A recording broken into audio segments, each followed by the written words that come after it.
Bonjour à tous, aujourd'hui on s'entraîne à intégrer avec ici une intégrale trigonométrique, ici intégrale des horaires de pi de sinus p fois t fois sinus q fois t dt, donc p et q sont des entiers naturels non nuls. Alors, on avait fait la même chose avec des cosinus, un produit de cosinus, ici c'est un produit de sinus, les méthodes vont être assez similaires.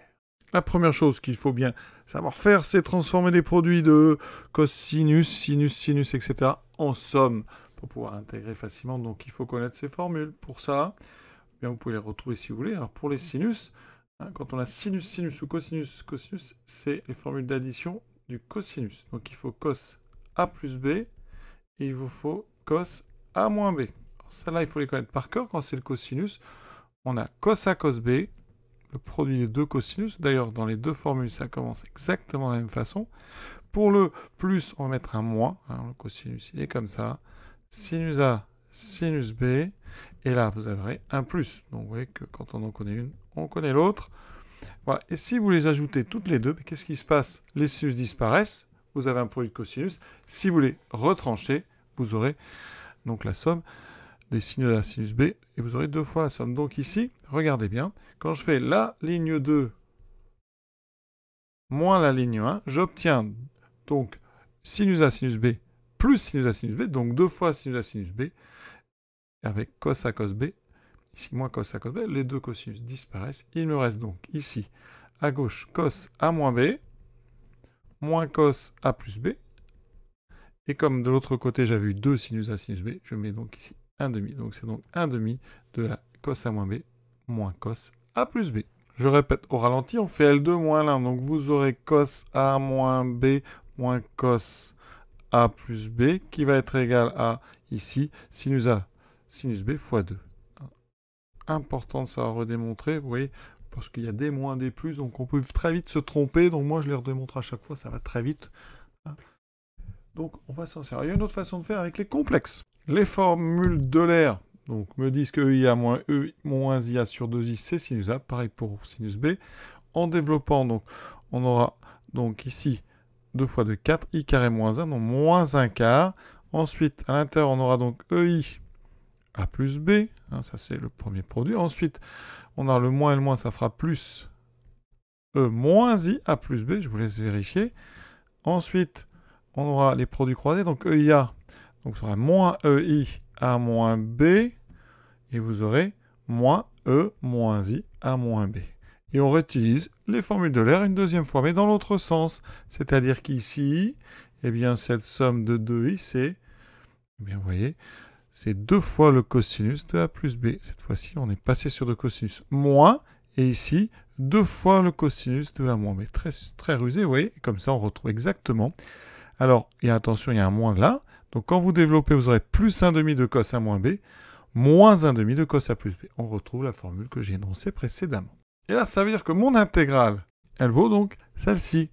Et à l'intérieur, j'ai fait donc A moins B, ça me fait P moins Q fois T, et A plus B, ça fera P plus Q fois T. Et donc, on a à primitiver cosinus. Alors, il y a un petit cas particulier, parce que la primitive, ici, va faire apparaître 1 sur P moins Q, donc il faut que P moins Q soit différent de 0. P et Q, c'est les entiers naturels non nuls. Donc, on va devoir séparer, faire un premier cas quand P est égal à Q. Alors, ce cas où P égale Q, qu'est-ce qu'on peut en dire? Alors, l'intégrale que je cherche, je vais l'appeler IPQ. Donc là, je prends P égale Q. Donc, si j'utilise l'intégrale qui est donnée au départ, j'ai l'intégrale de 0 à 2pi. Donc, de sinus PT fois PT, c'est sinus PT au carré dt. Donc, il faut linéariser. Alors, je l'ai déjà fait, donc j'utilise ce que j'ai trouvé, intégrale de 0 à 2pi, 1 demi de cos 0, donc ça fera 1 demi, moins 1 demi de cos p plus q, ça fera 2p dt. Et là, on retrouve une formule que j'aurais pu utiliser dès le début, c'est que le sinus carré de x, c'est 1 moins cosinus 2x sur 2. Et j'aurais pu l'utiliser, j'aurais obtenu 1 demi moins 1 demi de cos de pt. On donne maintenant une primitive, donc 1 demi de t. Alors, primitive de cosinus, c'est du sinus, mais attention, il y a un 2p ici, donc ça va diviser par 2p, comme il y a déjà un 2, ça fera 4p sinus 2pt pris entre 0 et 2pi. Alors, un sinus, on a ici 2p, c'est un entier, fois 0, ça fera sinus 0, 0. Et fois 2pi, c'est un entier fois 2pi, un sinus de k de pi, de 2kpi, c'est 0. Donc il vous reste que le 1,5 fois 2pi.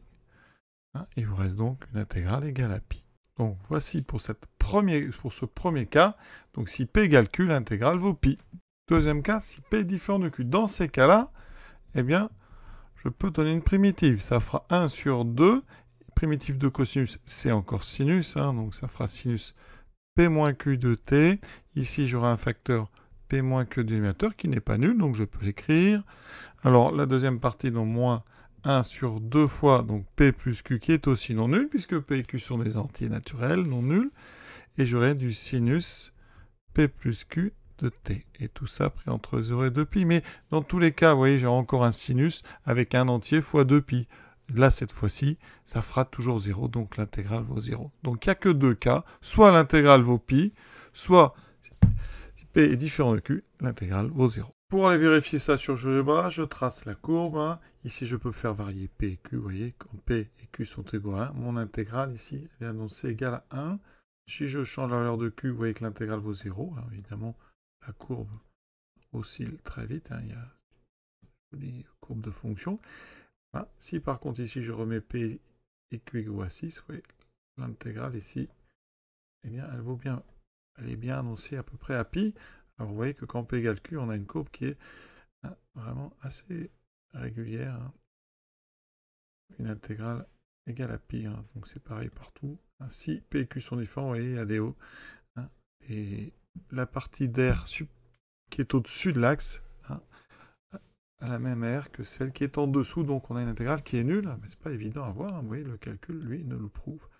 Voilà, si on fait p et q sont égaux à 12, hop, on retrouve cette forme caractéristique ici, qui donne une intégrale égale à pi. L'exercice est terminé. À très bientôt.